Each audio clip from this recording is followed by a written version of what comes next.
sebelum kita mulai pembelajaran, kami kembali mengingatkan karena kita masih berada di masa pandemi seperti ini, tolong kita ingat 3M. Apa 3M?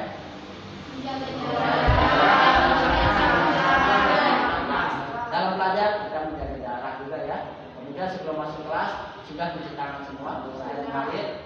Yang ketiga memakai masker. Oke, masker. Ya. Kemudian tujuan pembelajaran kita pada hari ini adalah yang pertama untuk supaya kalian kita semua bisa menjelaskan apa fungsi ginjal. Yang kedua mengidentifikasi apa ekskresi dari ginjal, dan yang ketiga bagaimana proses sistem metabolisme dan sistem ekskresi pada ginjal. Kita pakai teknik berdoa yang disebut dengan teknik kesadaran penuh, mindfulness. Kita berdoa, caranya lepas semua benda-benda yang ada yang kalian pegang, lepas semua, jangan berpikir kemana-mana, lepaskan pikiran kalian, kosongkan pikiran kalian. Lemaskan tangan, kaki, badan, mata lemaskan juga. Taruh tangan di atas meja, lemaskan,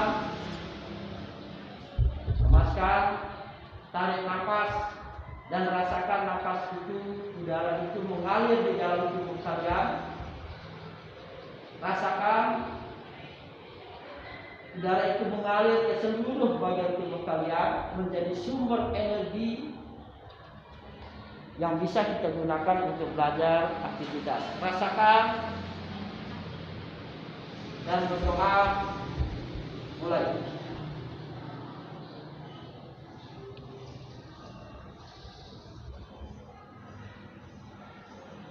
Selesai. Alhamdulillah, ini kita sudah berdoa dengan teknik mindfulness, kesadaran penuh. Kalau dulu mau tanya dulu, gimana perasaannya dengan teknik berdoa yang seperti ini? Perasaan kita saat menggunakan teknik tersebut, hati kita sangat tenang. Jadi saat pembelajaran dimulai, kita dapat mengurai pembelajaran dengan baik. Luar biasa. Silakan sekali.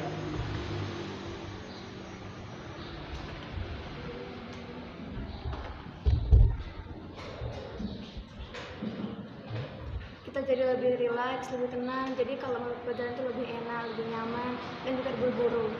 Jadi lebih enak. Seperti kita tahu bahwa darah manusia itu banyak sekali kandungannya. Banyak sekali kandungannya. Karena kita beraneka macam makanan dan minum juga bermacam-macam. Nah, sehingga darah kita mengandung banyak sekali zat ya. Tidak hanya air, tetapi juga protein, karbohidrat dan sebagainya. Nah, apa sih pengaruhnya? Nah, sekarang kita praktik. Misalkan ini darah kita ini. Misalnya ini darah, kemudian ini kandungannya. Ini apa ini? Nah, ginjal itu adalah penyaring. Kita ibaratkan penyaring. Baik. Misalnya ini, kita buat ini seperti ginjal, masukkan. Ini penyaringnya ya.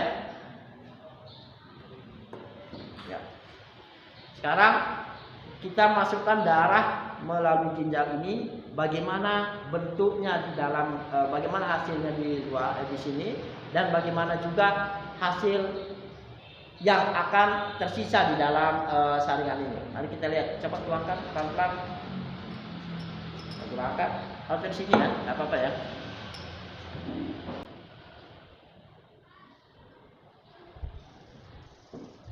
Dekat.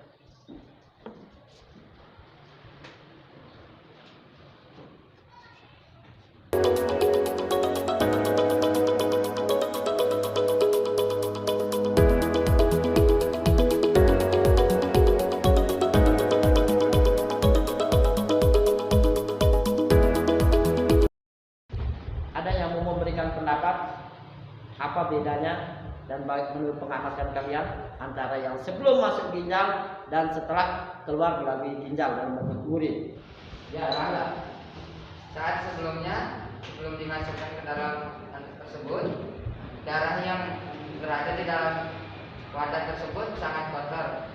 Kita tidak tahu itu racun atau yang lainnya, tapi setelah dimasukkan ke dalam wadah tersebut, darahnya disaring dan menjadi bersih. Lebih bersih ya. Wah, hebat sekali. Tepuk tangan untuk Rangga. Ada lagi?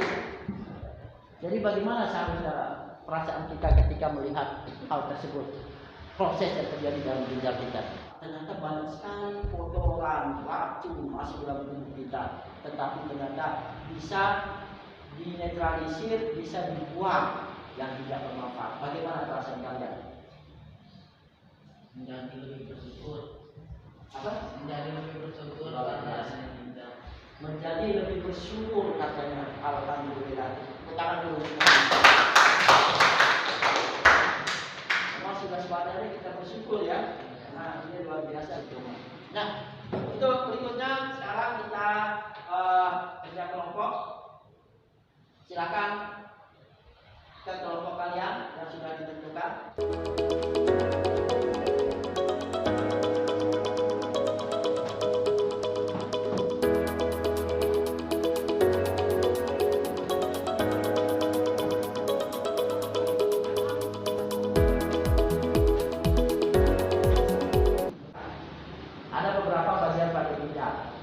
Bagian apa saja itu, proses apa yang terjadi di sana.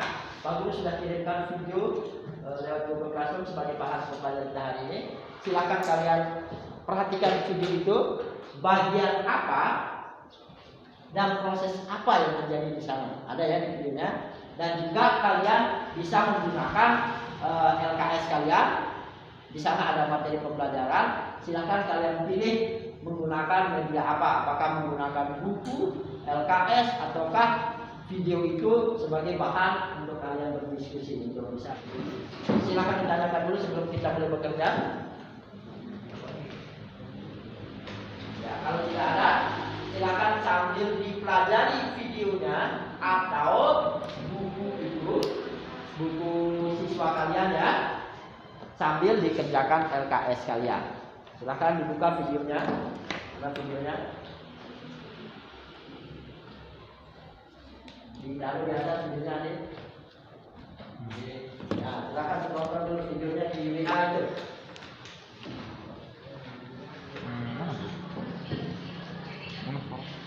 Siapa saudara apa?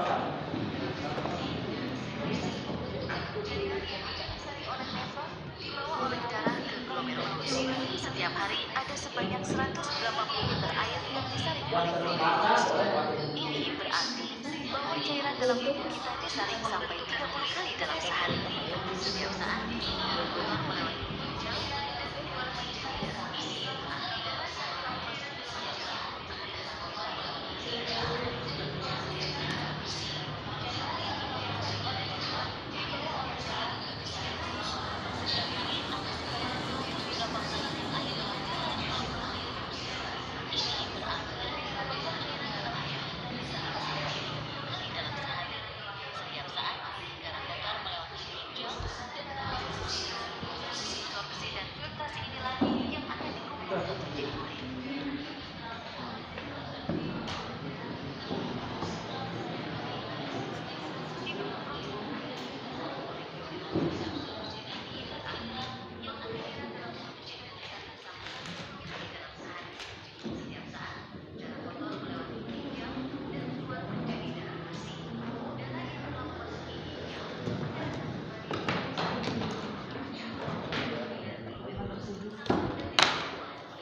hari kami buka di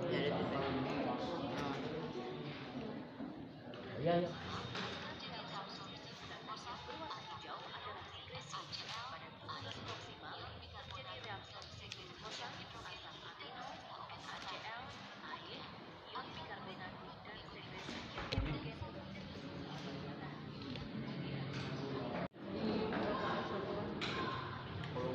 Tulis badan lagi satu lagi.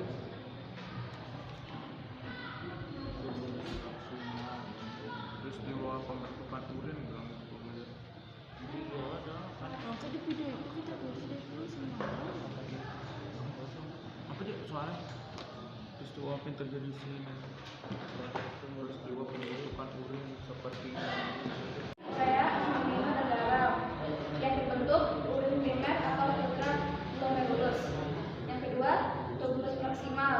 Itu yang terjadi pembentukan urin sekunder yang terjadi di atas dan yang menghasilkan air, globulin, urea, glukose, asam amino, bentuk member. Sekian, Assalamualaikum warahmatullahi wabarakatuh.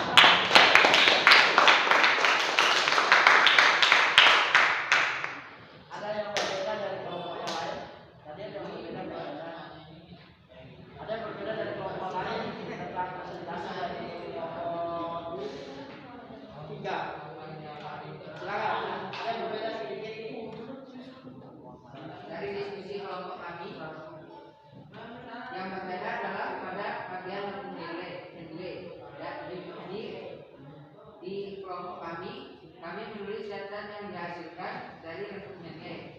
Zat yang dihasilkan adalah glukosa, asam amino, ion Na, ion CO.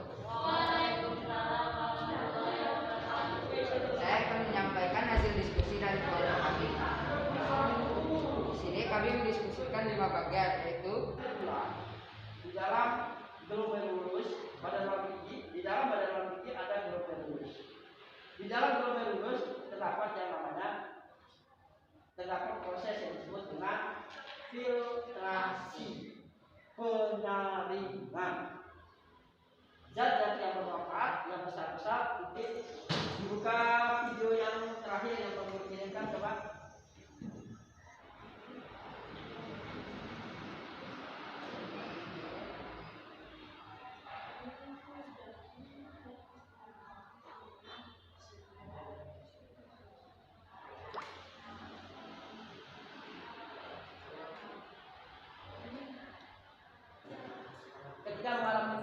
Ketika menonton video tersebut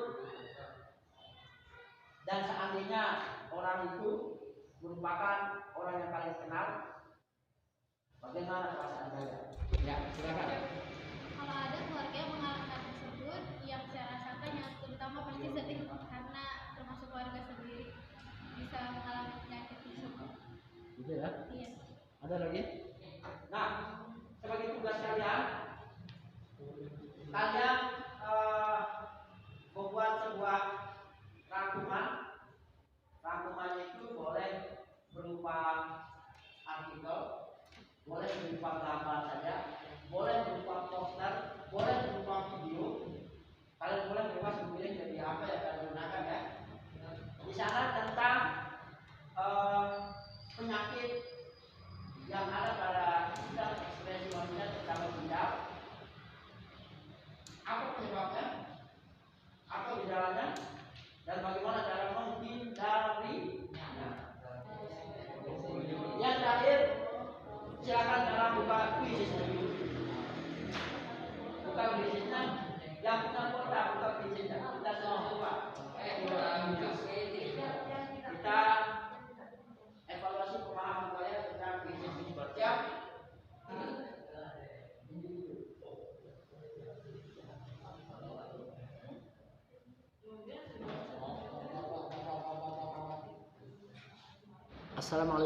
Assalamualaikum warahmatullahi wabarakatuh. Saya Abdurrahman Jamal dari SMPN 1 Selong. Pada kesempatan ini saya ingin menyampaikan refleksi saya terhadap pembelajaran yang saya pada hari ini, yaitu pembelajaran berbasiskan keterampilan sosial emosional dan juga pembelajaran berdiferensiasi. Jadi pembelajaran keterampilan sosial emosional yang saya menggunakan memfokuskan pada pengenalan emosi melalui berdoa, kemudian pengelolaan emosi, dan yang terakhir adalah keterampilan berempati atau keterampilan sosial.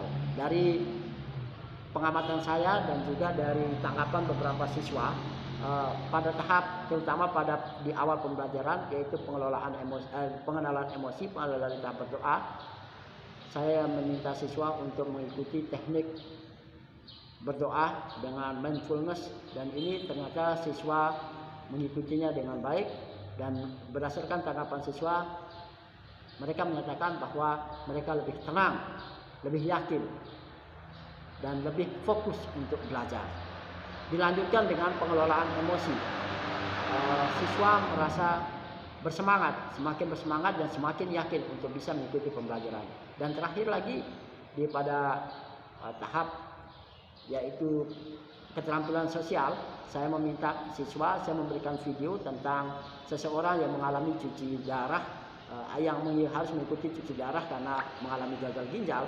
Siswa menyatakan bahwa mereka sangat berempati dengan keadaan orang tersebut dan bagaimana jika terjadi itu pada mereka atau keluarga mereka. Mudah-mudahan tidak terjadi, tapi itulah yang tanggapan mereka. Kemudian pembelajaran berdiferensiasi, saya menggunakan berbagai media sebagai bahan pembelajaran mereka melalui video, gambar, dan juga artikel. Dan ternyata siswa lebih antusias dan lebih semangat mengikuti pembelajaran karena mereka berdasarkan tanggapan mereka asik, karena kebutuhan mereka di dalam pembelajaran terakomodir semua.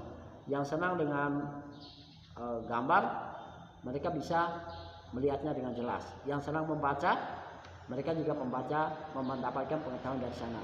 Dan yang senang dengan audio dan visual, mereka juga bisa menyaksikan atau bisa mengamati proses pembelajaran dan pemahaman mereka menjadi lebih baik. Artinya yang utama adalah semua kebutuhan siswa terakomodir sesuai dengan kebutuhan, sesuai dengan konten maupun proses. Kemudian terakhir pada produk, saya memberikan kebebasan pada siswa untuk memilih media yang digunakan untuk mendemonstrasikan pemahaman mereka, bisa menggunakan artikel, poster maupun video. Dan mereka sangat antusias, mereka tidak ada yang protes-protes.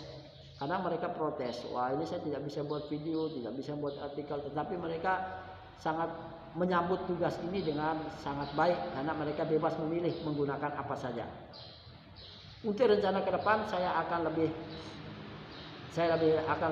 banyak menggunakan pembelajaran KS ini karena akan lebih nyaman dan lebih memudahkan siswa untuk belajar dengan lebih baik. Kemudian juga saya akan lebih banyak menggunakan pembelajaran berdiferensiasi untuk memberikan kemerdekaan kepada siswa memilih media dan melakukan proses pembelajaran mereka dengan lebih merdeka dan lebih aktif. Demikian refleksi saya.